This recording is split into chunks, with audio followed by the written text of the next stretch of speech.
SGC here, and we're back with a movie review on The Wind Rises, aka Kaze Tachi Nu, directed by Hayao Miyazaki, coming from Studio Ghibli, is a 2013 Japanese animated historical fantasy film written and directed by Miyazaki, and it's adapted from his own manga of the same name, which was based loosely on the short story The Wind Has Risen by Tatsuo Hori, a writer, poet, and translator from mid-20th century Japan. So this was my first Ghibli film in theaters, and I was just happy to be there and just to catch that Miyazaki announced that this was his final film before retiring as a feature director, so I'm very happy that I caught this.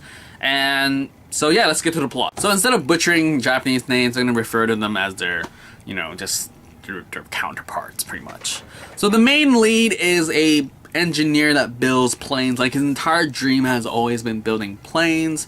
And then we have a female lead that he meets, and he saves her and her maid's friend, sort of thing, and then they part ways, and then somehow they get back together, and then they hook up, and he continues doing his engineer flight plan sort of thing. It really drives home the whole dream about flying and making planes, and just making planes. He's not even about flying, he just wants to make perfect planes for the sake of flying. But this movie is set in the backdrop of pre-World War II of Japan, as they're trying to get into the war, as they're preparing for the war, actually, I mean.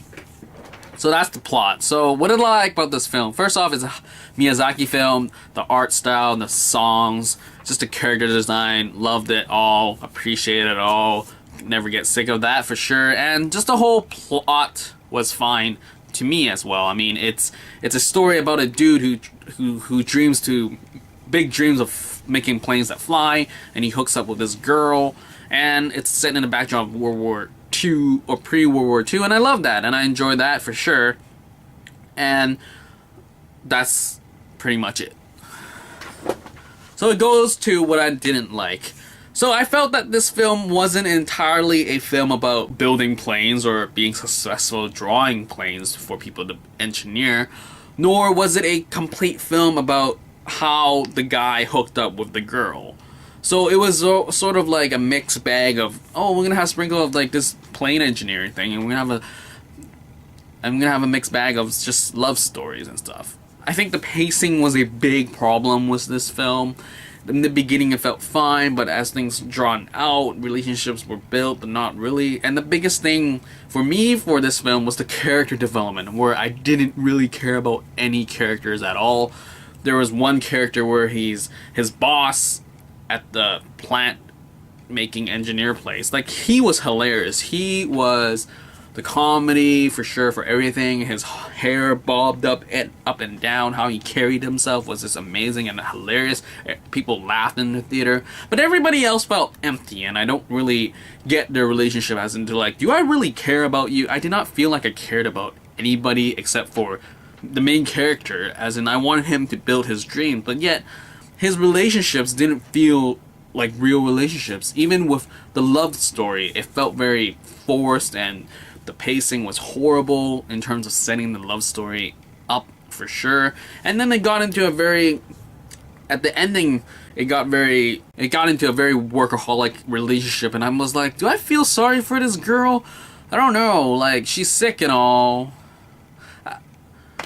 I don't know if I feel sorry for her, because this relationship was just messed up to begin with, and then you have the sister coming to visit him, and she has this fight, and I'm like, do I really care about this sister?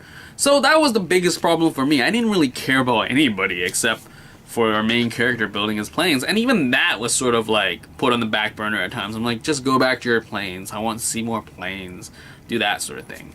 Another thing was, maybe I'm not smart enough to watch this film, was that there's a lot of dreams involved, and I was not entirely sure when he was dreaming and when he was awake. Sort of reminds me of Inception, but even worse, because you know that he's dreaming, but do these things actually happen to reflect being a simile or metaphor in some sense?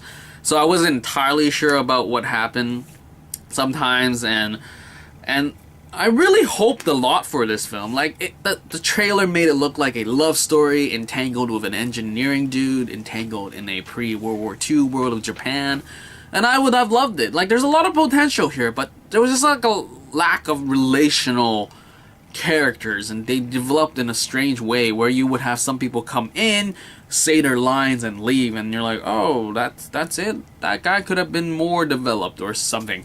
And yet they wasted time on this German dude. Like, sure, maybe in the story sense he was important because Japan and Germany had relationships, but he was so awkwardly weird and creepy that it was, am I supposed to laugh at this? That was the entire vibe every time he showed up. And his Japanese was just cringeworthy because it was so basic, and he knew how to speak Japanese for his character, but it just felt, I don't know if I was supposed to laugh, but yet it's just weird. So there was a lot of weirdness whenever that guy showed up, so it was like, ugh. So anyway, I enjoyed the visuals. The storyline could have a lot more potential. Miyazaki, you could have left us with something bigger and better as your last film, but I mean, the storyline had a lot of potential, like I keep saying, but just the character development and relational stuff wasn't there. I could not be invested or immersed as to like care about these characters, which is very unfortunate. I wanted to like this film. So yeah, this movie looks beautiful, like as all Miyazaki films. It's just another level of animation that CG will never touch, that I really prefer this style over CG, like realism, like Captain Harlock or FF Advent Children. I really like this stuff. So whatever Miyazaki is doing next, I heard that he's drawing a samurai warrior sort of manga. I hope that comes up soon because I would totally dig that and really love reading his stuff for sure. So that's pretty much it for this movie review for The Wind Rises. So visuals were great, had a lot more potential, didn't need it. Sorry Miyazaki. That was all. See you.